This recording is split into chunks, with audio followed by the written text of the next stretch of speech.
Ora viva, minhas amigas e meus amigos. Eu sou Cianuque Monteiro e vocês são sempre bem-vindos aqui ao canal Teólogo Cianuque Monteiro.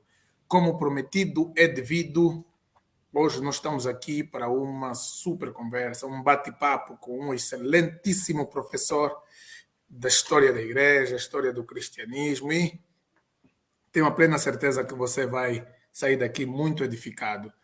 Eu estou aqui com o professor Lucas Gesta, ele já vai se apresentar daqui a pouco, e eu vou pedindo a vocês que aguardaram ansiosamente por essa live, comentem, partilhem, mencionem vossos amigos, que hoje é dia de aprendizado. Sei que Angola hoje é dia dos namorados, vocês devem estar aí com as vossas namoradas, passeando, mas outros estão aí, né? Preparados para esse live, que vai ser uma benção. Professor Lucas Gesta, boa tarde, graça e paz.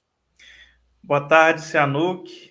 Boa tarde a todos que estão assistindo a gente. É um prazer aqui estar conversando com você e todos que vão nos assistir agora ao vivo e depois na gravação. É um prazer aqui estar com vocês. Boa, boa.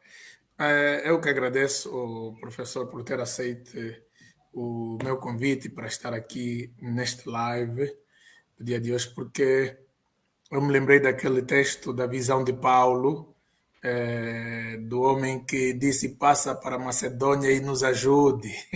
Então, praticamente a África clama por esse mesmo pedido de ajuda aos teólogos, aos professores, porque não sei se tem acompanhado nas redes sociais a proliferação de muitos falsos profetas, tem sido muito grande. Eu tenho pedido a alguns professores para nos auxiliarem, ensinando, e eu muitas vezes assisti muitos vídeos do professor Lucas Gesta, um excelentíssimo professor, com uma explicação muito clara, tem vocação para o ensino, e é o meu convidado no dia de hoje. Então, você que chegou, vai já ao Lucas, olha a xaraí do Lucas. Em Angola, a gente fala, aqui falam Lucas, e nós falamos Lucas. Eu Está aí, tenho sotaque carioca, né? carioca. Então puxa o S, né? Puxa o X. Está aí o teu xaraí, o Lucas Aníbal, já começou mencionando o Ezequiel Afonso. Vão mencionando todos os amigos, vai ser muito bom. A primeira pergunta que eu faço a todos os convidados é: professor Lucas, quem é o Lucas Gesta? Eu sou professor de História do Cristianismo. Eu atuo nessa área aí há alguns anos no ensino superior, tanto seminários e faculdades cristãs, quanto em faculdades laicas, né? Faculdades públicas também. Eu sou historiador, sou formado, graduado, licenciado em História, mestre em História Social pela Universidade Estadual do Rio de Janeiro. Tenho pós-graduação em História da Igreja, em Teologia Bíblica e Ministerial, sou paleógrafo pelo Instituto Histórico Geográfico Brasileiro, estou cursando doutorado agora, já há alguns anos, né, em História Política, na UERJ. Perdão, meu mestrado em História Social é na Universidade Federal do Estado do Rio e meu doutorado na Universidade Estadual do Rio, porque os nomes parecem. E coordeno uma pós-graduação em História do Cristianismo, na Faculdade Batista do Rio de Janeiro, que é hoje a maior pós-graduação em História do Cristianismo e do Pensamento Cristão do país. E, inclusive, a gente tem alunos da África. Inclusive, se ele estiver assistindo a gente, um deles é o nosso aluno Jaimantino, que ele é de Guiné e se formou agora, recentemente. Tem um trabalho de história do cristianismo nas redes sociais, em YouTube, Instagram, Facebook, já há muitos anos. E tenho muitos cursos também livres online, além da pós-graduação. E agora a gente está abrindo a licenciatura em História, a faculdade em História, para quem quiser ser professor de História, aprender História, e tudo online, né? 100% EAD. Isso permite que alunos aí de outros países cursem com a gente. No meio acadêmico, né, as minhas pesquisas estão voltadas para os cristãos orientais, para os cristianismos orientais, e quando a gente fala de Oriente cristão, engloba a África e engloba a Ásia, e engloba aquela parte da Europa mais, entre aspas, oriental, que é a parte dos Balcãs, a parte russa, a parte eslava. Então, eu estudo e publico pesquisas e participo de grupos em universidades dentro dessa área, né, de cristianismo oriental, que é por onde que eu acredito que você me conheceu, né? Isso, isso. Professor Lucas, eu queria começar da seguinte forma. Queria que o professor nos explicasse, né, qual é a importância do estudo da história da Igreja. Qual é a importância do Ah, estudo da história do cristianismo para os cristãos? Não sei aqui no Brasil, depois o professor pode falar, mas em Angola nós temos uma lacuna. Os crentes, as pessoas se convertem, frequentam as igrejas, ficam apenas a saber o nome das suas denominações. Eles não procuram saber as suas raízes. E é um ditado que diz: quem não conhece a história está fadado a repetir os mesmos erros da história. Então, muitas das heresias que surgem, muitas das doutrinas que surgem hoje, na verdade, foram heresias já combatidas no primeiro século, mas os cristãos não sabem. Então, qual é a importância do estudo da história da igreja para um crente? sim, aqui no Brasil a gente tem a mesma lacuna. É um problema geral do evangelicalismo, né? O evangelicalismo, que é o segundo movimento que vem depois do protestantismo, ele abandona a história e ele se concentra apenas numa igreja prática para ganhar almas e esperar Jesus Cristo voltar, mas sem construir um presente, né? O protestantismo ele se preocupou, além de salvar vidas e divulgar a Bíblia, ensinar a correta doutrina, o protestantismo ele se preocupou em construir civilizações estáveis, né? O protestantismo ele preocupou em construir ideais de sociedade, de política, de economia, de educação, de civilidade, e as gerações que vão surgir nos Estados Unidos mais tarde, ali no século XVIII e XIX, que vão culminar no século XX com o evangelicalismo, eles vão abandonar esses ideais em prol de um escapismo vivencial, né? E o que você diz que sofre na África é o que a gente sofre no Brasil, porque a gente acaba sendo evangelizado pelos mesmos grupos que vêm dos Estados Unidos, geralmente, né? Ou da Inglaterra ou dos Estados Unidos. Mas o cristão ele precisa conhecer a história da igreja, porque ele precisa construir a sua identidade, ele precisa saber de onde ele veio para poder saber para onde ele vai. A falta de uma construção de identidade faz com que ele não saiba por que ele crê naquilo que ele crê, por que ele está naquela igreja, por que ele frequenta aquela denominação, como saber diferenciar uma igreja séria de uma igreja falsa, como saber diferenciar uma doutrina bíblica de uma doutrina ou totalmente herética ou parcialmente herética. A construção de identidade impede que ele se perca nas vãs filosofias, né, nos vãs pensamentos teológicos, nas vãs filosofias da história, que podem prejudicar, não estou dizendo que a filosofia prejudica o cristianismo, mas alguns discursos sofistas prejudicam, né? Então, o cristão que conhece a história do cristianismo, ele está protegido do sofismo, né? Dos enganadores, como você disse, dos falsos profetas, né? Então, você precisa conhecer a Bíblia, você precisa conhecer doutrina dogmática e você precisa conhecer a história da igreja, porque essas coisas elas se comunicam. Quando você fala sobre essa lacuna, parece que é só uma lacuna de história da igreja, mas a lacuna de história da igreja carrega uma lacuna de dogmática, ou seja, de doutrina, de teologia. E a lacuna de dogmática carrega uma lacuna de Bíblia. Porque não basta apenas você ler, se a pessoa que te conduz à leitura te engana nessa leitura, né? É lógico que Deus faz milagres, que Deus fala através da sua palavra, mas muitas pessoas são até salvas e convertidas, estão até tiveram contato com a pregação, mas estão em igrejas que têm falsas doutrinas graves, né? Então, a história do cristianismo, saber de onde surgiu sua igreja, de onde surgiu o seu líder, de onde surgiu o seu pastor, que história é essa que ele é dono da igreja, né? Quais são as origens? Outra coisa também, Cianu, é a questão cultural, porque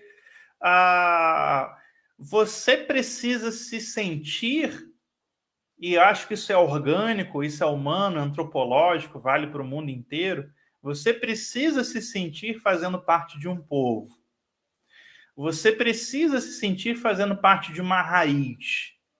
E tem pessoas que estão em igrejas que acabou de surgir, surgiu aí tem 10 anos, surgiu semana passada, movimentos aí que frutos de homens ou de mulheres e que acabam não ligando, né, nesse aspecto sectário, não se ligando ao grande cristianismo, né, nossa árvore cristã composta de tantos ramos, né? Então é mais ou menos por aí. Eu não estou te ouvindo.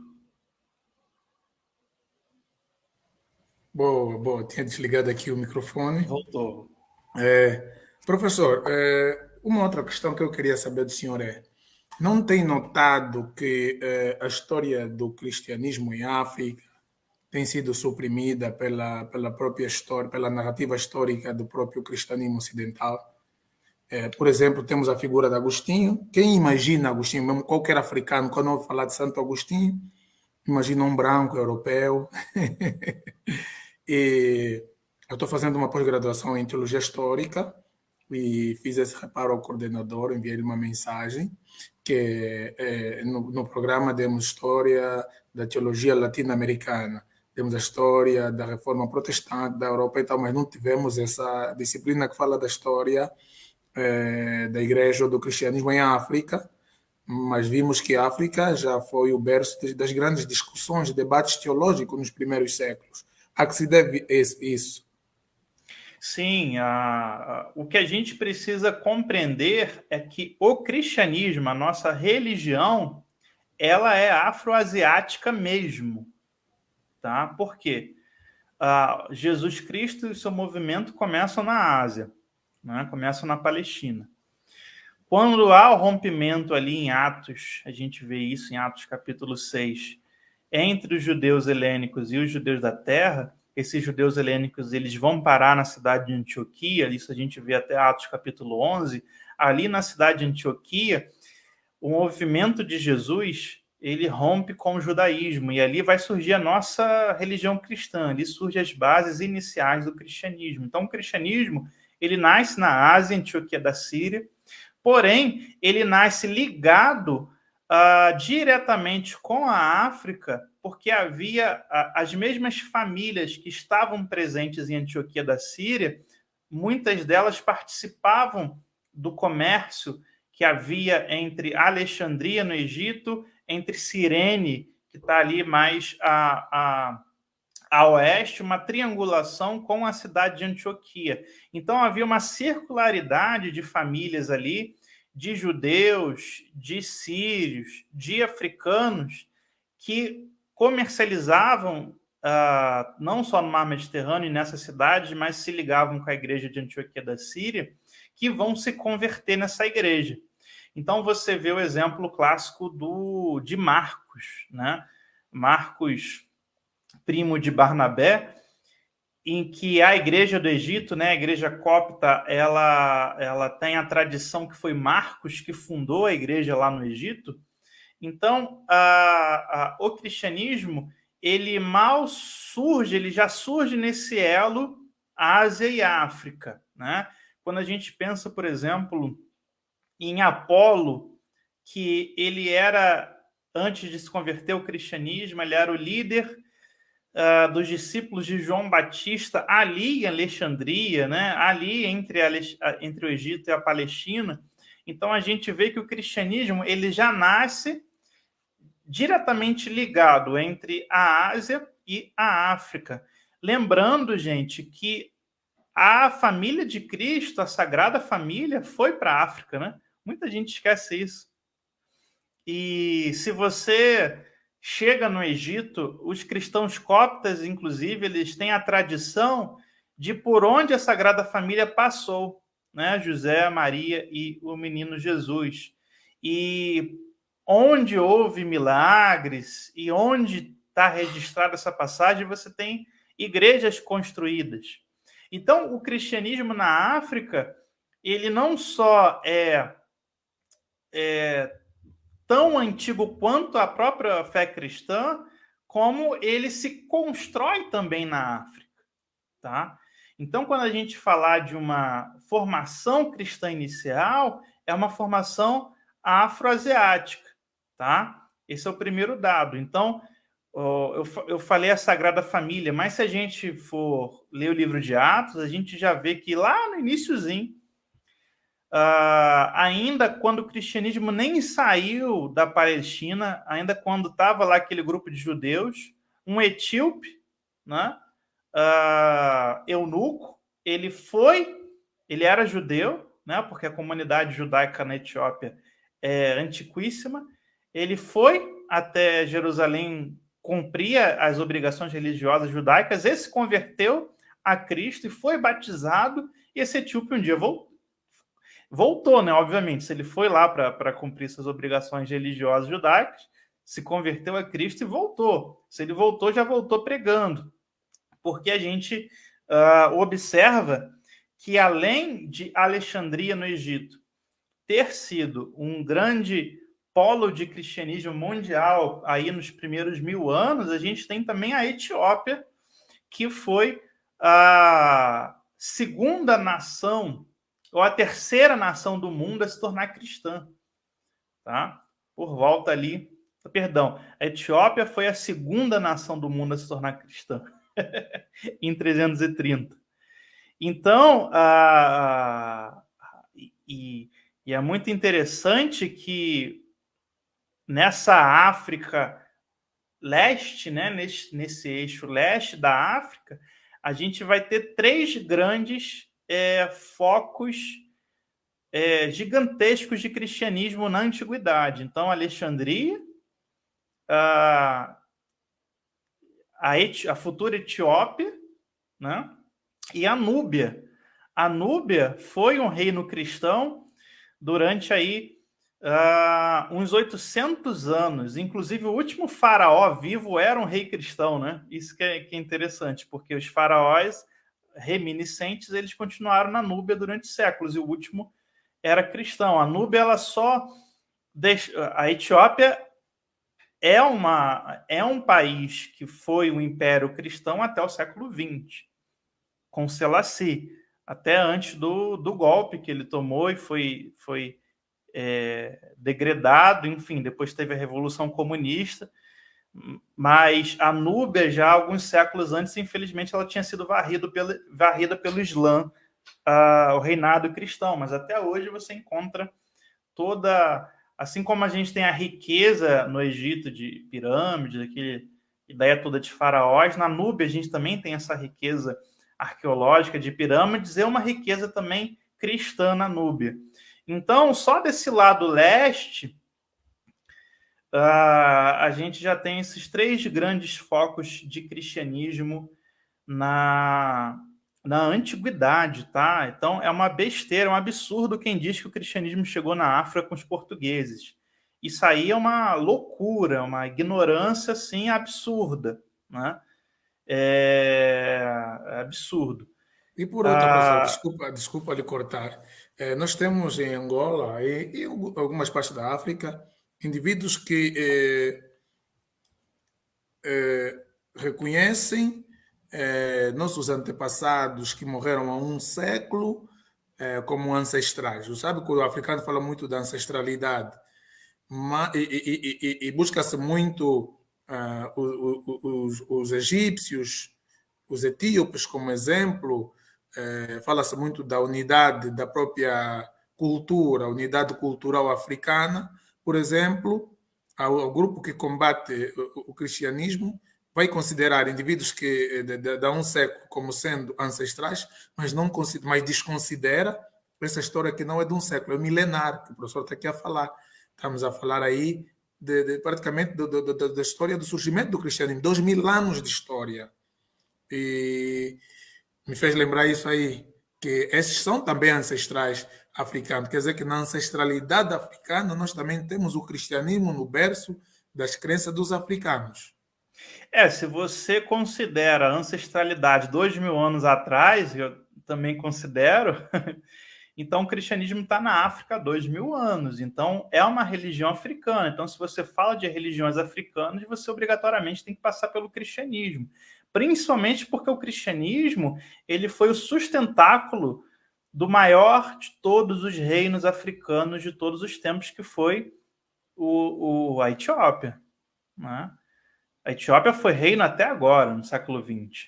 Né? Foi um reino cristão, cujo último imperador, inclusive, trabalhou na época pelo... O Selassie, ele era uma opção de panafricanismo sem o lado revolucionário, sanguinário, assassino, ateu marxista.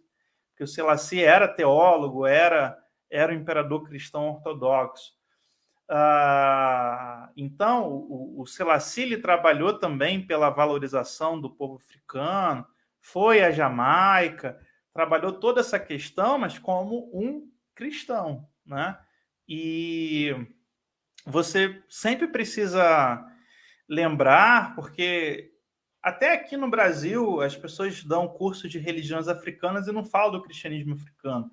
Parece que literalmente é uma coisa de católicos romanos. Não estou falando de igreja católica, não tem nada a ver com o catolicismo romano, não tem nada a ver com o Ocidente. Os cristãos africanos, eles, durante séculos, ou talvez mais de 1000 anos, nunca sequer viram um ocidental. A igreja da África, pelo menos desse lado leste, o polo dela, o centro dela, era a Alexandria. A Alexandria evangelizava em direção ao sul e ali converteu os impérios etíopes e núbio, e depois ela fornecia apóstolos, fornecia conhecimento e vice-versa, tá? Né? Até chegar o momento que a própria igreja da Etiópia falou, não, a gente vai ter o nosso próprio patriarca. Porque tem outro erro também, Sihanouk, que é essa ideia que achar que só tinha uma igreja católica na Antiguidade, na Idade Média. Isso não existe, isso é mentira. A igreja católica é uma igreja da Europa, ela é ocidental. Ela nunca saiu da Europa até as cruzadas, tá? Ela nunca foi a igreja da Rússia, ela nunca foi a igreja da Antioquia, ela nunca foi a igreja de Alexandria, ela sempre foi a igreja de lá. Né? A partir das cruzadas, os ocidentais vão começar a invadir as igrejas que não tinham contato com eles na Ásia e na África. Né? E depois, nas grandes navegações na Era Moderna, que os cruzados só conseguem chegar, né, na Síria, Palestina e o Egito, ele tem contato com as missões franciscanas, por exemplo, mas não consegue entrar na África em si para dentro, né, em direção ao centro, em direção ao sul. Só na Idade Moderna que você vai ter português chegando aí em direção ao centro, né, e chegando no sul, chegando em todos os lados. Né? Mas quando os portugueses chegam na Etiópia, eles são rejeitados. Os etíopes falam, não, a gente já tem a fé verdadeira. E os portugueses apresentam uma Bíblia e dizem, não, a gente já tem a Bíblia aqui. A gente não precisa da de vocês, não, nem da igreja de vocês, nem do padre de vocês, porque a gente já é a igreja dos gentios, assim se entendia, né, a nação cristã etíope. E isso é muito importante para a construção, inclusive, da Etiópia durante o tempo, né, como uma nação que ficou firme, a nação que não foi conquistada pelos ocidentais, a nação que que de todas as outras continuou em pé. Então, e aí eu falei, né, do lado leste. Se a gente for para o lado oeste, a África setentrional, ali Cartago, Hipona, como você citou, ali está outro polo de teologia cristã. Então, os 3 maiores polos de produção de teologia cristã, o Sihanouk, são Alexandria Antioquia da Síria, Alexandria do Egito e Cartago. A teologia ocidental não surge na Europa, a teologia ocidental surge na África, com Tertuliano, com Cipriano, com Agostinho. Então você imagina, e eu não estou exagerando, nem estou inventando nada, a primeira publicação teológica em latim, tá? Surge com Tertuliano na África. A primeira tradução da Bíblia fora do grego para o latim está surgindo na África, que é a tradução que vai vir antes da Vulgata de São Jerônimo. Então, a própria Europa, ela bebe da teologia de Cartago, né? Que vão ter grandes teólogos e uma grande escola de pensamento ali. Então, você fala, né? Eu imaginava Agostinho branco, mas, poxa, e Santo Atanásio, né? E Orígenes? E tantos outros cristãos do continente africano que são pintados. Há um até que era chamado de anão negro, esse é Atanásio, né? Sim, porque ele era cópita, a cor dele era muito, muito, muito ébano, né? Não sei se fala ébano aí, né? Aquela cor bem escura. Então, a gente tem uma fundação das bases cristãs da teologia cristã na África. Então, a gente precisa conhecer melhor a idade antiga do cristianismo para fugir dessas falácias. Boa. Eu vou já ler os comentários daqui a pouco. Deixa-me ainda fazer duas questões que eu tenho para o professor. Assim mesmo, das básicas para podermos entender. Numa das explicações, o professor fala em cristianismos no plural. E o pessoal está acostumado a ouvir falar de cristianismo, história do cristianismo. E existem até cristãos no Oriente, como o professor aqui é especialista, que se nós vermos, nós não vamos acreditar que são cristãos. Vamos ver que é uma coisa totalmente diferente, porque estamos acostumados a um tipo de liturgia típica das nossas denominações protestantes, né? Então, queria que o professor nos dissesse por que o uso da expressão cristianismos no plural. Sim, porque a gente precisa saber diferenciar o cristianismo. Ele é uma religião, mas ele também é uma cultura. E todos os cristãos da antiguidade, eles acabam formando povos. Você tem povos cristãos, nações cristãs. Os etíopes, eles são várias etnias, mas eles formam uma nação cristã. Os siríacos formam outra nação cristã. Os assírios formam outro povo cristão. Tá? Os coptas formam outro povo cristão. Os armênios, os caldeus, os maronitas, eles formam igrejas, tá? Mas formam também etnias, culturas e nações cristãs. É porque a gente está acostumado em meio evangélico com igreja com nome. E botar nome em igreja é uma coisa que surge ali pelo século XVIII, XVII. Então, a gente fala de cristianismos porque também são povos, nações, culturas, e tudo aquilo que envolve uma cultura específica. Se você está usando terno e está usando gravata na igreja, você absorveu a cultura ocidental. Você está a língua que você fala, se você fala português, você fala francês, se você fala inglês, você absorveu, você faz parte da nação do português, do francês, do inglês. Os cristianismos africanos antigos, eles falam a sua própria língua, seu próprio alfabeto. Aliás, os cristãos criavam alfabetos para traduzir a Bíblia para o povo, para ensinar o povo a ler e escrever.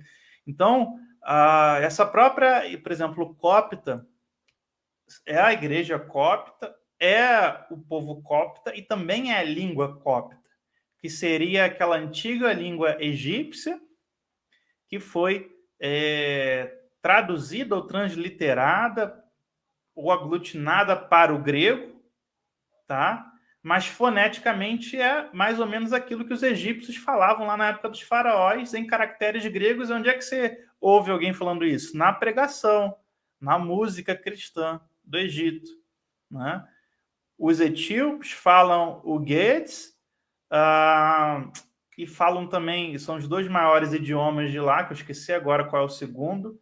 Ambos são alfabetos formados na época do cristianismo, para que você traduzisse o dogma, as confissões e mais tarde a Bíblia, ou o Quebra Nagash, que é o livro da nação etíope, para a linguagem que o povo pudesse falar. Então, os cristãos antigos, os cristãos orientais, eles também criam seus alfabetos, também criam a sua cultura linguística. Então, por isso que a gente fala cristianismos. Assim como aqui no Brasil, a gente tem um cristianismo católico, a gente tem um cristianismo reformado, a gente tem um cristianismo luterano, a gente tem um cristianismo anglicano, a gente tem um cristianismo pentecostal, a gente tem cristianismo neopentecostal, a gente tem cristianismo batista, a gente tem cristianismo congregacional, presbiteriano, enfim. E aí a gente separa melhor para a gente entender as diferenças. Boa. Aqui deixa já dar atenção aqui a um comentário do Lígio nome de Catuculuca, Lígio com nome aqui africano. O Lígio é licenciado, também está fazendo licenciatura, terminou a licenciatura em História na Universidade Agostinho Neto lá de Angola, e ele parabenizou. Ele disse que muito interessante conhecer o professor e melhor ainda saber que é historiador de facto. O professor fala sobre o estudo da história do cristianismo anexado ao estudo histórico oriental.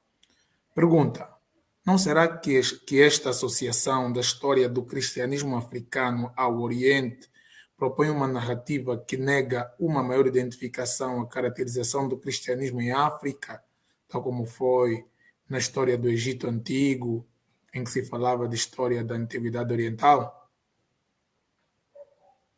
O senhor entendeu aqui a pergunta do Lígio? Eu acho que eu entendi, sim. Uhum. Eu uso o termo, e aí depois tem um artigo meu escrito que o Sihanouk pode até compartilhar com os alunos dele, com seus alunos, Sihanouk. Eu uso o termo cristãos orientais ou cristianismo oriental porque existe realmente uma diferença fundamental deles para a fé católica e para a fé protestante no ponto de vista de dois mundos culturais. A diferença doutrinária nem é tão grande, mas a diferença cultural e de história é absurdamente grande. Os cristãos africanos, eles estão muito mais ligados com os cristãos asiáticos do que em relação aos cristãos ocidentais, né? Então, quando a gente fala Oriente Cristão, é uma região que, por mais que ela seja gigantesca, né, vá até a China, os cristãos dessa região têm características em comum muito importantes, né? Mas, como ele levantou essa problematização, é importante também que a gente fale de cristianismo africano, né? E talvez, Sihanouk, eu acho que é isso que vocês, como teólogos e historiadores africanos, têm que fazer. Não, vamos falar de cristianismo africano. Vamos falar de cristianismo que está aqui desde sempre. Está aqui há 2000 anos. Vamos falar de cristão que foi faraó. Vamos falar de cristão que foi rei africano, que foi rainha africana. Tem muitas rainhas importantes africanas, cristãs. Vamos... e outra coisa também, a Europa chega aí no século XVI, né? A gente tem, então, 1.500 anos de cristianismo africano para falar. Só de cristianismo africano por ele, entre as nações africanas e o contato do cristianismo africano com Índia, com Arábia, tá? Porque aquela costa ali do Mar Vermelho também, não só do lado da África, mas do lado da Arábia, está recheada de reinos que foram destruídos com a ascensão do Islã. Mas tinha cristianismo lá pungente, né? E depois, Sihanouk, é muito importante que vocês falem que por mais que o português chegou, o belga chegou, o francês chegou, o inglês chegou, esses cristãos africanos anteriores a tudo isso continuaram existindo. E esses cristãos, essas igrejas africanas, puramente africanas, continuaram e continuam até hoje. Com exceção, né, da Núbia, infelizmente foi varrida nas guerras violentíssimas que derrubaram o reino lá. Então, não é assim, o português chegou e virou tudo português. Não, a igreja etíope continuou etíope, né? Então, é importante também entender que a coisa não sumiu com a chegada do europeu. Agora, quando a gente trata de sul da África e a região oeste da África, aí a presença cristã é mais decididamente do fruto da expansão europeia, né? Mas se tratando de toda essa outra África que eu falei, está lá desde sempre, né? Boa, professor. Eu queria depois pedir ao professor para nos falar um bocadinho das discussões teológicas dos primeiros séculos, mas lá no norte da África. Mas queria, como estamos aqui a falar, é transformar pedras em pães, que o professor, em palavras miúdas, dissesse para todos que estão nos assistindo e aqueles que vão assistir posteriormente, qual é a diferença entre história da igreja, história eclesiástica, história do pensamento cristão e história da teologia cristã. Citei aqui 4. Qual é a diferença entre história da igreja? O que é história da igreja, professor? A gente... Vou fazer pergunta por pergunta. Primeiro, o que é história da igreja, professor? A história da igreja é um ramo específico dentro da história que vai se concentrar em todo o desenvolvimento do cristianismo desde que ele nasce na Palestina até hoje, tá? História da igreja. É a mesma coisa que falar história eclesiástica? A gente tem que... Então, a história eclesiástica é muito mais antiga, porque, assim, o nome em si não importa. Se você pode chamar a história da igreja de história eclesiástica, história da igreja história do cristianismo, história do cristianismo, história do movimento cristão mundial. O que acontece é que existem duas coisas. Uma é a história que o teólogo, o pastor, o padre conta a história da sua denominação ou a partir da lógica da sua denominação. E aí eu chamo isso de história eclesiástica. E o cristianismo faz isso desde a antiguidade, né? A gente tem as histórias eclesiásticas de Eusébio de Cesareia, de Teodoreto de Ciro, de Tiago de Nísibis, enfim. Então, seria uma história da igreja, a partir da igreja, a partir de uma denominação, e essa história, então, ela vai sempre favorecer o seu próprio ponto de vista, sua própria denominação, sua própria religião, sua própria igreja.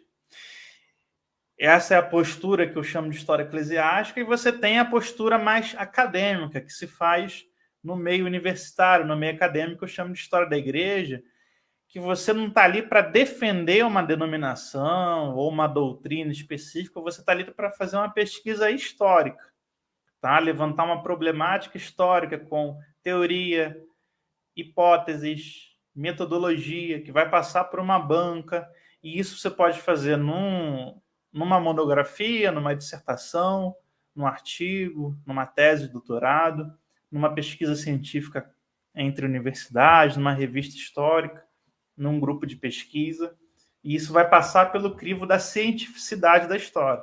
A outra postura é uma construção que toda denominação faz de como surgiu, quem ela é, por que surgiu, etc. E quando falamos de história do pensamento cristão, o que é que nós estamos a querer falar? A gente divide, né, e pode dividir a história da igreja entre a história de fatos, acontecimentos, de momentos. Então, a Reforma Protestante, quando aconteceu, quem criou, quais foram as pessoas envolvidas, quais os fatores econômicos, culturais, sociais. E a história da doutrina, ou história do dogma, ou história do pensamento cristão, que é você falar mais dos desenvolvimentos do pensamento, da intelectualidade, ou seja, a história da doutrina da Trindade, a história da soteriologia, a história da doutrina da encarnação, a história da doutrina do pecado, a história da doutrina da queda. Então, quando você vai comprar um livro ou vai procurar um manual, você geralmente vê um que é de história da igreja, outro que é de história do pensamento cristão, ou história da teologia, ou história do dogma, que na verdade até o nome original é história do dogma, que surge na Alemanha, né? Que é você perseguir a ideia. E enquanto a história da igreja é você perseguir os personagens, os eventos, os tempos históricos, os reinos, etc. Boa, obrigado, professor. E quando falamos da história da teologia, sabemos que, tal como muitos dogmas partiram a partir de pensadores africanos, também heresias. Se falamos da discussão que houve diário, do arianismo, tudo isso aconteceu também na África. Queria que o professor nos contasse um bocadinho, né, disso daí, porque, como eu disse, essa lacuna histórica por parte dos cristãos. Então, quando aparece alguém que diz, por exemplo, Jesus Cristo é uma invenção, vamos imaginar o que falam lá em pessoas que vão nas universidades, vão na escola, pegam cristãos assim, normais na rua, dizem assim: Jesus Cristo é uma invenção, foi inventado no Concílio de Nicéia, Constantino é o criador do cristianismo e por aí fora. E sabemos que Constantino, quando convoca o primeiro concílio, é por causa dessa discussão, né, entre Ário sobre a cristologia. Queria que o Que professor nos discussão de contasse. dois africanos, né? Ário e Atanásio. Exatamente. Queria que o professor nos falasse um bocadinho. Primeiro, quem diz que o cristianismo foi criado por Constantino é um mentiroso e um mal intencionado. Ele está ali agindo pelo mal, ele não é um educador, ele não quer ensinar, ele está ali para cumprir uma missão de destruição de alguma coisa. Esse é o primeiro ponto, porque não existe base histórica, nem é uma realidade isso, é uma invenção, uma total mentira. Mas a África é importante porque nela vai surgir duas fundamentais escolas de teologia na antiguidade que vão ser base, né, para todo o cristianismo que vier para frente. Então, a primeira é a escola de Alexandria, fundada ali por volta do século II, e que a gente tem como grande gênio dessa escola o Orígenes, inicialmente, que é uma escola de exegese alegórica, é uma escola que trabalha a alegoria e a ideia do logos espermaticós, ou seja, que o logos de Deus ele espalhou sementes da revelação em todas as culturas dos povos. Então, os alexandrinos eles conseguiam identificar elementos nas religiões, inclusive na religião egípcia, que poderia levar os alexandrinos a crer. Não era a verdade, mas eram sementes que poderiam conduzir à verdade. Orígenes, ele também vai formar toda uma base teológica que vai permitir os cristãos debaterem os grandes temas, como a origem do mal, a origem do universo, a constituição dos seres, a escatologia.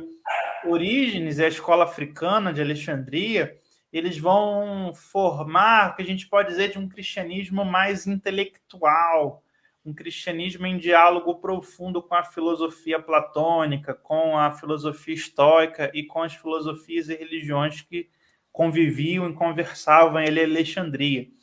A gente pode dizer que a escola alexandrina é um grande campus, né, universitário da época, em que o cristianismo ele vai alcançar o seu lado mais filosófico, técnico, sistemático,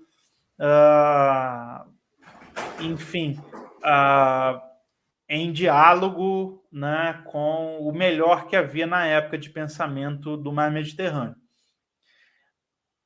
A outra escola, que é a escola de Cartago, cujo gênio inicial ali é Tertuliano de Cartago, ela vai formar uma teologia mais voltada para a eclesiologia, ou seja, para as leis da igreja, para as regras que um cristão tem que obedecer,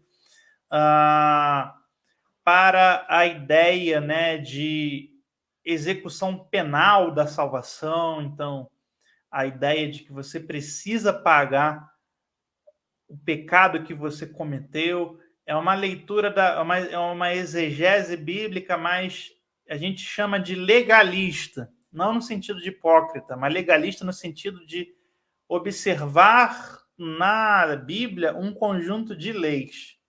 Se a escola alexandrina vai observar na Bíblia um conjunto de verdades profundas, tá? Que os filósofos procuravam nas outras filosofias e se davam mal, porque essas verdades profundas estavam na Bíblia, a escola de Cartago, do norte setentrional da África, ela vai procurar um conjunto de leis, as leis que Deus criou, e é inclusive ali que vem essa denominação Antigo Testamento e Novo Testamento, para diferenciar o Antigo Testamento como um conjunto legal e o Novo Testamento como outro conjunto legal. E aí, uma teologia mais voltada também para a igreja. Quando a gente pensa futuramente, lá no século IV, século V, em Agostinho de Hipona, que é tão famoso, a gente observa que a teologia de Agostinho é meio a meio. Ele é meio africano, né? Boa parte do que ele fala é descendência de Tertuliano, de Cipriano, de Novaciano, e ele é meio originiano, então ele tem uma influência profunda nos escritos da escola de Alexandria. Então, basicamente, a escola de Cartago ela vai fundamentar boa parte da teologia ocidental, né? E quando vier a reforma protestante, essa questão também é muito importante, a reforma protestante é um recuperar, você vê isso muito em Zwinglio, você vê isso muito em Lutero, você vê isso muito em Calvino, um recuperar essa teologia de Santo Agostinho e de Tertuliano, né? Ou seja, a reforma protestante recupera essa herança propriamente africana. E é até engraçado, o Cianuc, só abrindo parênteses aqui, que um diácono etíope visita Lutero durante a reforma e eles entram em comunhão, né? Lutero chama a igreja da Etiópia da igreja que, como deveria ser a igreja da Europa se o papado não tivesse se corrompido. Lutero fala assim, poxa, quem dera os europeus conhecessem os etíopes, porque eles não creem em purgatório, eles não têm esse papado que tem aqui, e outras diversas doutrinas assim que católicas da Idade Moderna ali, né? Do início da Idade Moderna. Professor, como eu disse aí, foi, só para esclarecer, qual foi o papel do imperador Constantino no Concílio de Nicéia? Foi ele que determinou as coisas, mandou, decidiu. Qual é a verdadeira história? Então, eu convido o pessoal a fazer meu curso. Eu tenho um curso sobre os 4 concílios ecumênicos, e aí eu Boa. vou deixar isso aí para quem quiser estudar comigo, Isso. me procurar. Mas o papel do Constantino foi convocar o concílio. Quem mandou, determinou e fez foi uma grande assembleia de bispos do mundo inteiro. Inclusive muitos bispos africanos. Estava lá o bispo Alexandre de Alexandria, e muitos diáconos e presbíteros vindos de algumas partes da África, e ali funcionava como uma grande assembleia mesmo, uma grande votação. Eles debatiam publicamente e depois se votava, né? O que foi decidido de dogma no Concílio de Nicéia foi por votação, então ganhou a maioria. O partido, né, de Ário perdeu. Segundo o Roger Olson, aqui nesse livro que tenho dele aqui, que é a História da Teologia Cristã, ele diz, parece que, se bem me lembro, Constantino era a favor da teoria de Ário, por causa dessa questão da preservação da sua própria imagem como imperador, né? Dessa questão de... Tem toda uma questão política envolvendo Constantino, e porque os bispos que, vamos botar assim, pastoreavam Constantino, que estavam do lado dele, eram arianos, que na verdade não é ser ariano. A doutrina ela é anterior a Ário. Ário é somente um representante, né? Essa doutrina ela é chamada de colucianismo, ou a gente chama no geral de subordinacionismo extremado. Então era um partido importante dentro do cristianismo em geral, e o bispo que acompanhava Constantino, inclusive vai batizar Constantino leito de morte, que é o bispo Eusébio de Nicomédia, não confundir com Eusébio de Cesareia. Ele, após o Concílio de Nicéia, ele continuou lutando pela doutrina ariana, e o próprio Constantino, ele mudou de ideia, vamos botar assim. Depois do Concílio de Nicéia, o arianismo ele volta com toda a força. Então, o Concílio de Nicéia é antipolítico. Muitos bispos importantes perderam ali, entendeu? Entendi. Aí o Lucas Aníbal tem uma questão. Ele diz primeiro, é uma honra participar desta live.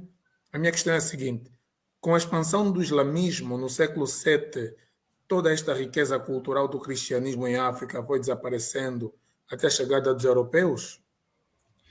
Então, não desapareceu, essa que é a questão. A gente fica intrigado por que as pessoas fazem questão de esconder a história do cristianismo africano, né? Aqui no Brasil, para você ter uma ideia, eu tenho lecionado sobre o cristianismo na África desde 2014 nas faculdades. Todo mundo vê como surpresa e tal.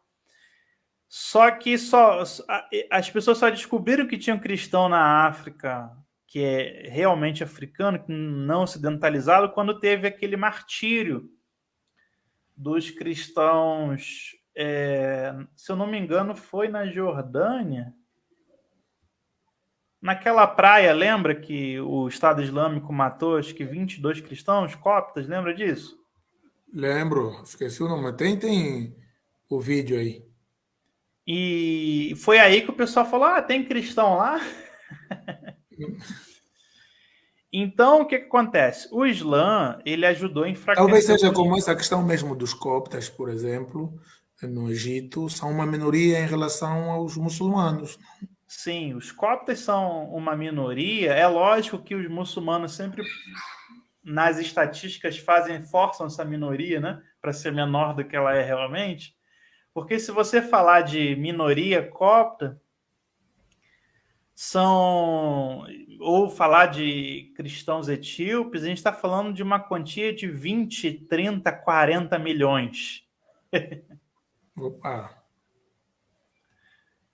Entendeu? Uma Entendo. minoria de milhões. Então, se você pegar os dados, falou para que minoria não, né, tem 500 pessoas ali, 1.000, duas igrejas, não. Está falando de milhões, na casa de milhões, tanto na Etiópia, quanto na Eritreia, quanto no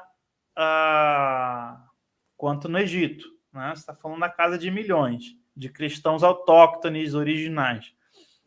E realmente o Islã, ele perseguiu e persegue até hoje, principalmente depois da Primavera Árabe, ainda piorou a perseguição aos cristãos. E no caso da Etiópia, depois da Revolução comunista lá, que aí o Islã invadiu mesmo. Mas de varrer o cristianismo, só mesmo ali na costa do Mar Vermelho e na Núbia. Então, ali você só com arqueologia mesmo, só com arqueólogo ali, escavando, enfim. Agora, as igrejas, gente, a Etiópia tá lá, E, centenas de professor, milhares de igrejas, de mosteiros, o Egito também.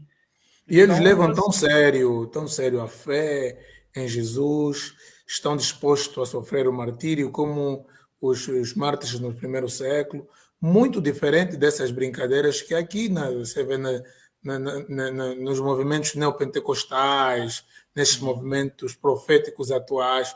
Quem olha para o cristianismo praticado por esses cristãos orientais, nota que eles levam uma seriedade sobre a fé em Deus, conforme os primeiros cristãos. sim, você ainda tem isso, né? São cristãos, são mártires até hoje, são perseguidos pela fé. E não abandonam, né? Continuam lá, continuam firmes. Se você tem festas nacionais cristãs, né? Esse é o primeiro lado.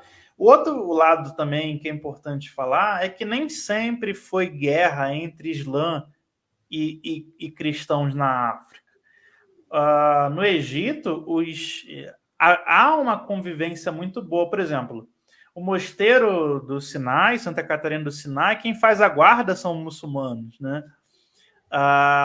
É comum mulheres islâmicas, quando estão estéreis e não podem engravidar, e pedir o milagre da gravidez em igrejas cópticas.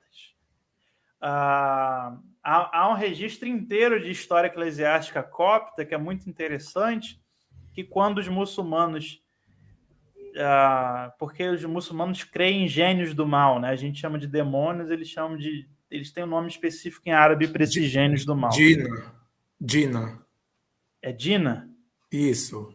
Quando um homem, aí eu vou usar a nossa linguagem aqui, ficava endemoniado e ninguém conseguia expulsar, e aquele demônio era violento, batia nas pessoas, eles iam chamar os monges cristãos para expulsar esses demônios. Né? Então, os monges cristãos iam lá. No Alcorão existe uma cláusula específica para que não se faça guerra à família e ao rei da Etiópia, porque quando Maomé estava em guerra, teve uma batalha muito importante que ele perdeu, ele teve que fugir da Arábia, pegou a família dele, as famílias, no caso, né? Pegou os servos dele, levou para a Etiópia, o rei etíope protegeu Maomé porque tinha achado na época que a causa dele era justa. Maomé deixou a família dele na Etiópia, deixou as coisas de confiança, voltou para a Arábia, fez a guerra e venceu. Então, os islâmicos não fizeram guerra aos etíopes até ter a Revolução Comunista, que isso é muito interessante. Quando os comunistas derrubaram o reinado cristão e a cultura cristã do trono, né, da política da Etiópia, aí os islâmicos começaram as invasões ali, entre aspas, né, porque agora a guerra não é mais contra a família casa etíope, mas sim contra ocidentais, né, porque Islã é ocidente. Né? Que é engraçado, Sihanouk, que a galera fala tanto de dominação do europeu e de pan-africanismo, mas é marxista, né? É. Na verdade, Adoram alemão branco, né?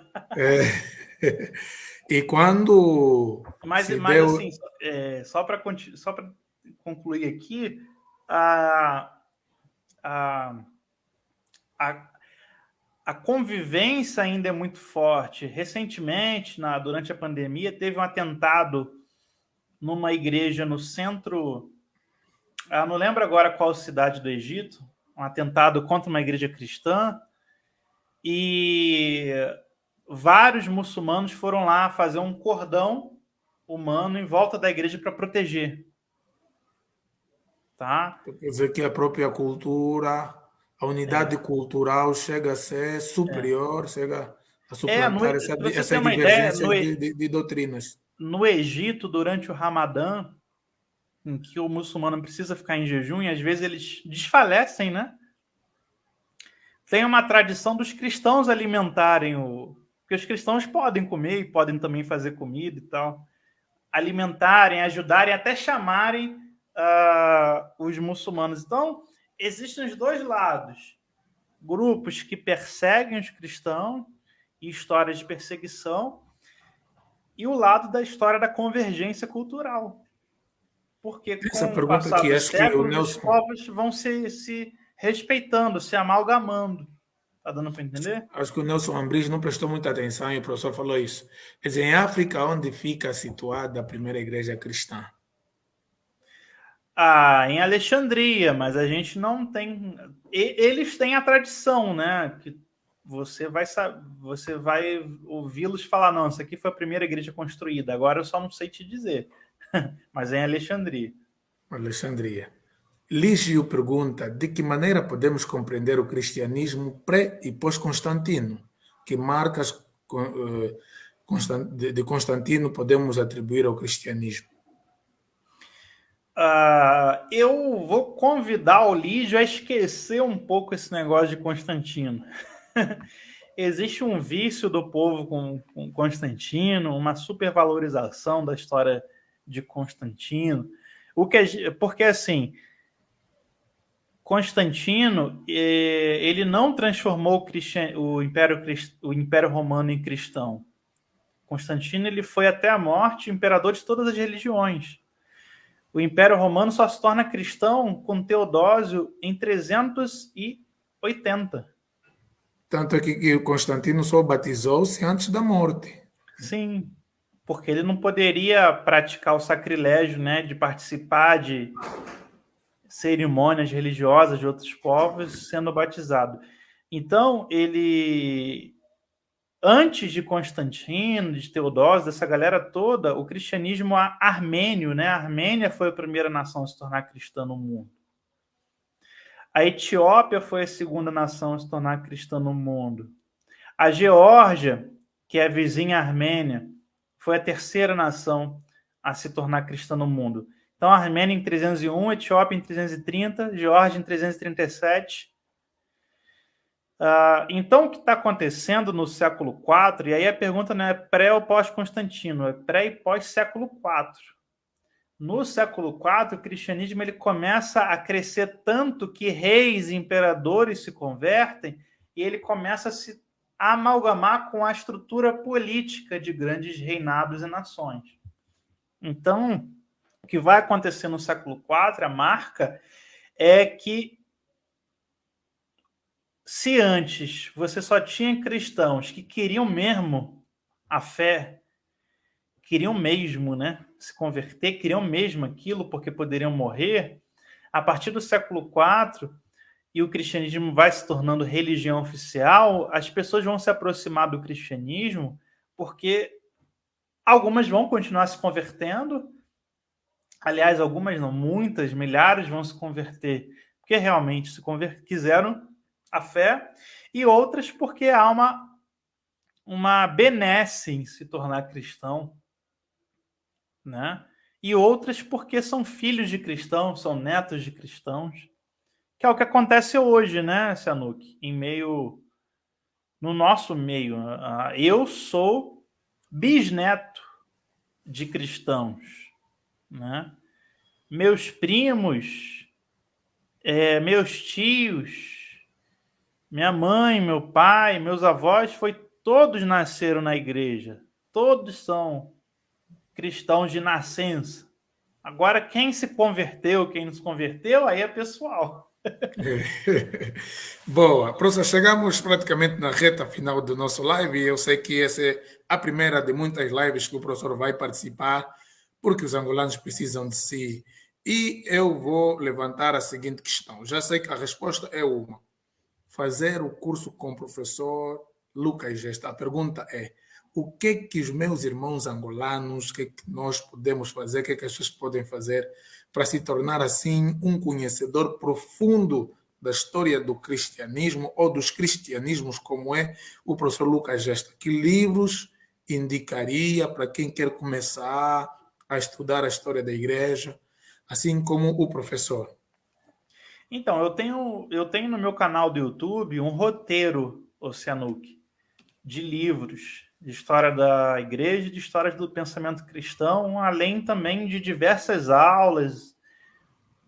Eu tenho lá centenas de vídeos no YouTube, tem meu site, tem meu Instagram, tem artigo acadêmico, tudo aí de graça disponível para a pessoa quiser consultar. E além disso, tem a pós-graduação. Então, se você quer estudar academicamente comigo, você terminou sua faculdade, vem cursar a minha pós-graduação. Ou se você ainda não tem faculdade, você pode fazer meus cursos livres. Porque assim o Senuc fica mais fácil. Porque eu estou sem a minha biblioteca aqui para mostrar pelo menos um livrinho que eu queria mostrar aqui, porque eu estou em São Paulo. Eu me mudei aqui para São Paulo em dezembro, mas a minha biblioteca ainda vai vir do Rio de Janeiro, então eu não teria aqui. Então, só está em Ou São Paulo, melhor, eu vou só até. está em São Paulo há um mês? Eu estou em São Paulo desde dezembro, mas aqui eu queria. Deixa eu ver se eu consigo, se eu trouxe aqui, só um minutinho.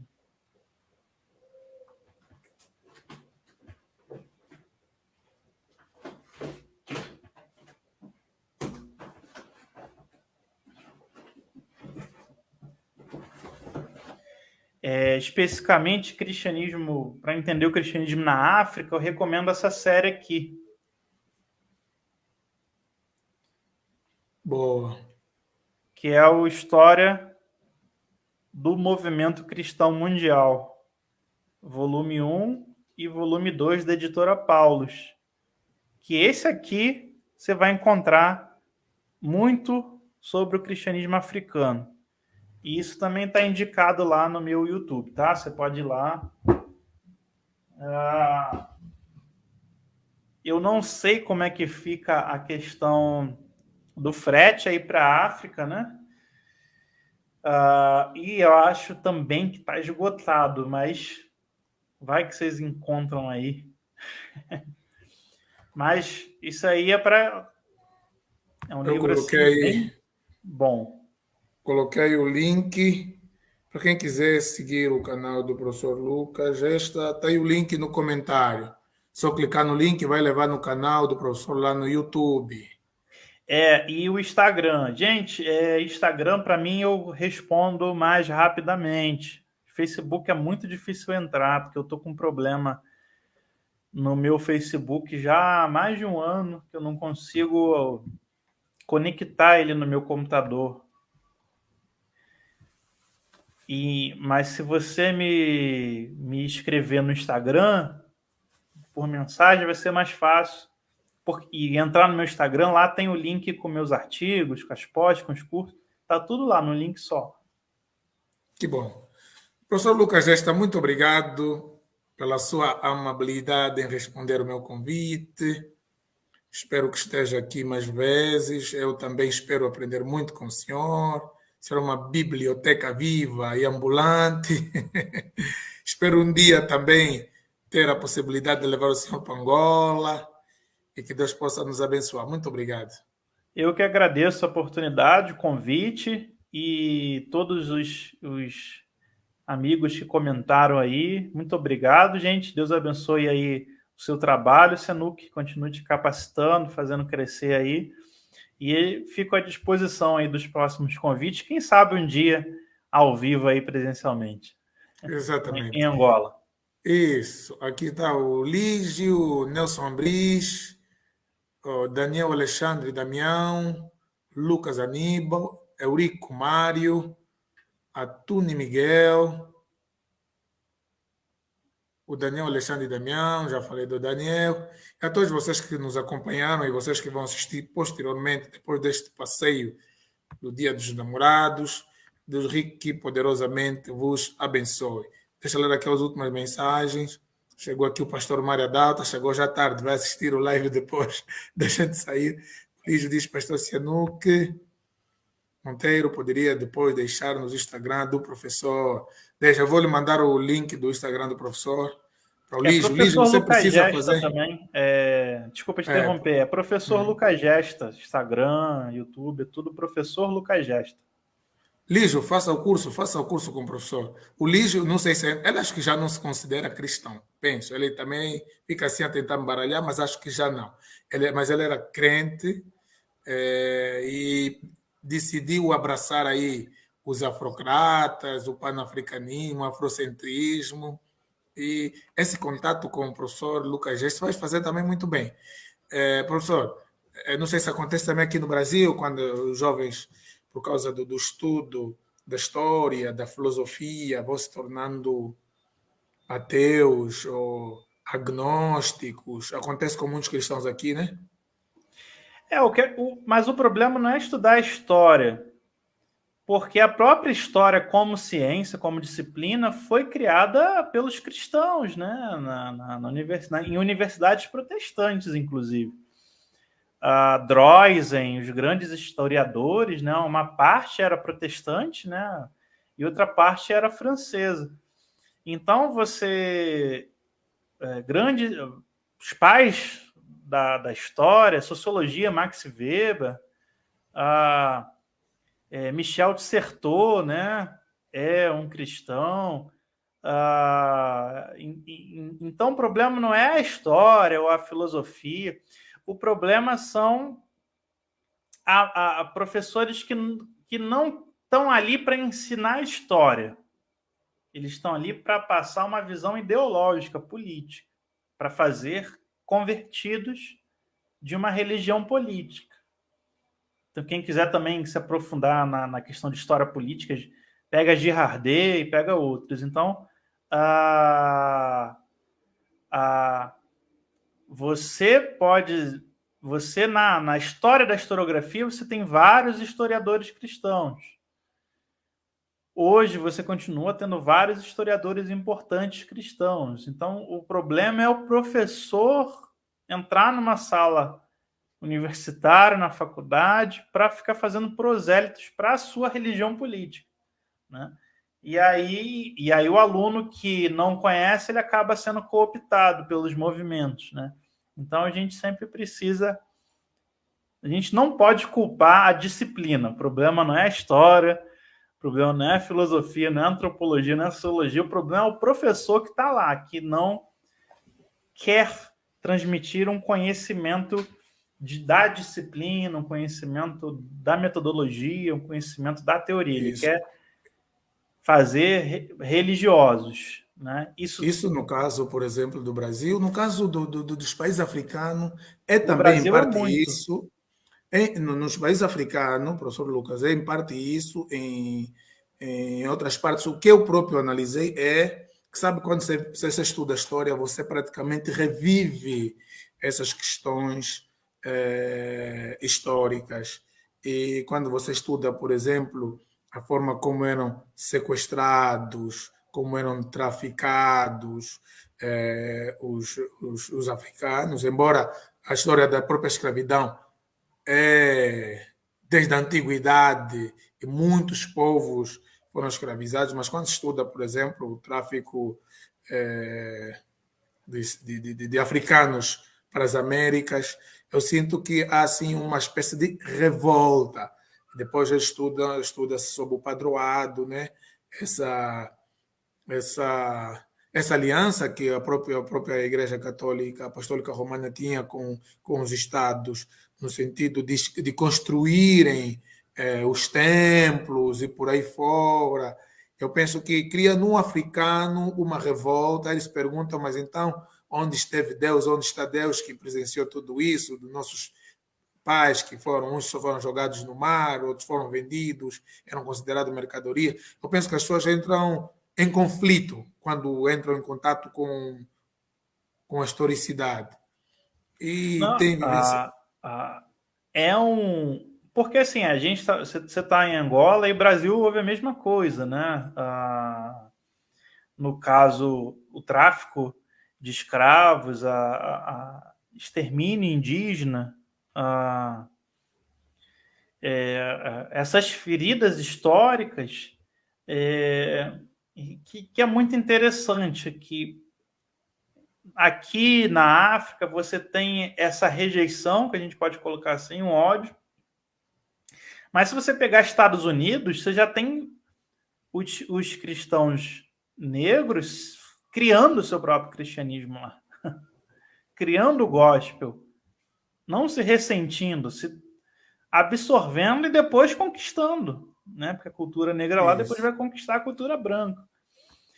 Ah, o lugar que mais cresce o cristianismo no mundo, né? Talvez seja a África. Talvez isso, só perca para a China e para a Índia, mas depois de China e Índia é a África, né? Então a igreja não para de crescer na África, o cristianismo, entendeu?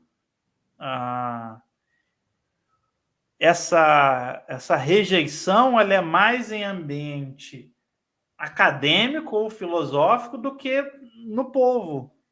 Não sei se você talvez tenha essa impressão. O povo está se convertendo. Quem está isso. dizendo para o povo não se converter é o acadêmico, não É todos, isso mesmo, é isso mesmo. né? Eu já estava Será que o despedindo o acadêmico professor, está mas tem aqui. falando e o acadêmico ele está propondo algo africano no lugar ou ele está propondo um liberalismo cientificista europeu? Não, está propondo a volta à espiritualidade africana, antes do encontro com o cristianismo, entendeu? Sim, Quer dizer, tem a porque o corrente. cristianismo é uma religião missionária, né? Saiu e foi. Por exemplo, algum jovem que perguntou, mas como é que você vai crer que. Uma questão só que eu vou colocar aqui. Você é africano, ele falou numa cadeia televisiva lá da Angola.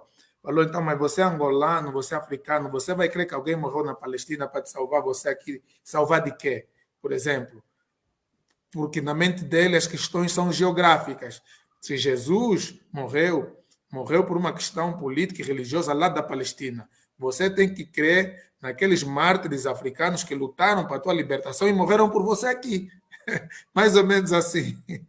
Então, dizer que o cristianismo chegou aqui e disse que o que você adora são demônios, orixás, caboclos, e o que o dele que ele está trazendo que é verdadeiro, mas enganou você. Então, você tem que voltar às origens das tuas crenças africanas. Essa é a proposta, que você tem que rejeitar o que veio com o europeu e regressar às tuas origens da espiritualidade africana que os teus ancestrais praticavam antes de ouvirem falar de Jesus Cristo, que para eles é um branco, loiro, de olhos azuis, que veio lá da Europa. O problema é que o que ele está dizendo que é ancestralidade africana, ele não pode afirmar qual é a época ou a data disso, né?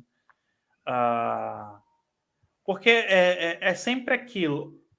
As religiões, elas migram, elas mudam, e todas elas se dizem mais antigas do que elas realmente são. Então, até Professor, que eu já estava ponto... despedindo, professor, e peço desculpa. Tem uma questão aqui do lixo, ele mesmo, e vou considerar a última questão para não roubar muito tempo do professor. Vamos lá ver, porque ele pediu, cobrou. Vamos lá ver, diz: embora saibamos que seja impossível o historiador se abster 100% dos seus ideais e ideologias, a objetividade científica apela sempre à chamada neutralidade axiológica. Como um historiador cristão, quais são os desafios ou, quiçá, as limitações no que diz respeito à colocação de suas emoções nos estudos? É uma pergunta excelente, muito boa pergunta do Lígio. Ah, quando você está na academia, você não produz sozinho. Então, você vai ter sempre uma banca ou um grupo que vai sempre observar o que está produzindo e corrigir, né, os seus defeitos, vamos colocar assim. Então, eu, como historiador e cristão, eu poderia ser um médico e cristão, marceneiro e cristão, pedreiro e cristão. Eu, como historiador e cristão, eu preciso me ater à metodologia, à teoria, à hipótese. Eu preciso trabalhar dentro de uma questão, né, pelo menos desde os análises, dentro de uma história-problema. Eu preciso ser mais objetivo possível. E se no momento eu, entre aspas, pisar na bola, ou eu falhar na minha objetividade, alguém vai estar ali para me chamar a atenção e me corrigir. E aí, isso que eu falo sempre para os meus orientandos, né? Falar, isso aqui não é uma poesia. Você não gosta, ou a doutrina que você não gosta, você tem que ser objetivo. Então, o historiador cristão, o que ele precisa fazer é se ater à disciplina, se ater à teoria, se ater ao método, se ater àquilo que ele aprendeu. É uma profissão, é uma técnica, é um modo de, no meu ver, exercer uma cientificidade, né? Então, aquilo que a história não comporta, que é milagre, intervenções divinas, intervenções do sagrado, dizer se uma doutrina é certa ou errada, não compete à disciplina história, compete à teologia, ou compete às ciências da religião. Então, eu não preciso entrar ali. Por exemplo, na minha tese de doutorado, eu trabalho o missionarismo americano na Pérsia, no século XIX. Né? Se houve milagre lá, se gente foi curada, se cego voltou a enxergar, se paralítico voltou a andar, se houve conversão, aí não está no escopo da minha tese de história. Isso aí seria para o teólogo ou para o cientista da religião. Então, dentro da minha tese de história, eu trabalho, no caso, né, uma história política desse missionarismo, das representações, da circularidade cultural, enfim.